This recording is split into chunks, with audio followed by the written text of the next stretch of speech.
And that's how you send out one of the greatest captains you ever had. A truly remarkable sight and send-off. A mass of U.S. sailors swarmed the hangar bay to say goodbye to their captain, Brett Crozier. Removed from his job, alone, he walks the gangplank as his sailors cheer his name.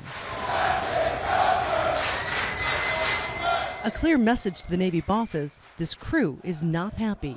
Crozier was removed from his position after a letter he wrote to the bosses went public. After a few sailors tested positive for the coronavirus, he begged them to let him evacuate most of the ship, writing, "We are not at war. Sailors do not need to die. If we do not act now, we are failing to properly take care of our most trusted asset, our sailors." The acting Secretary of the Navy says that language and the fact that dozens of people were CC'd on the email were the reasons he was removed. He called his letter unnecessary. When the commanding officer of the USS Teddy Roosevelt decided to write his letter on the 30th of March, 2020, that outlined his concerns for his crew in the midst of the COVID-19 outbreak, the Department of the Navy had already mobilized significant resources for days in response to his previous requests.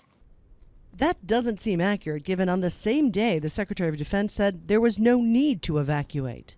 But as the captain pointed out in his letter, it's an aircraft carrier with almost 5,000 sailors on board.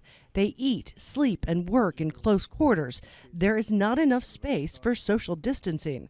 As his letter became public, the sailors started being moved to shore, but at a cost to the captain. You're commander of an aircraft carrier, you're going to make admiral.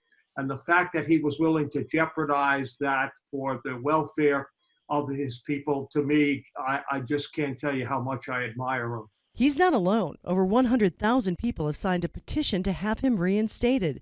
And even presidential candidate, former Vice President Joe Biden, sent a tweet calling it poor judgment by the Trump administration. The man for the people.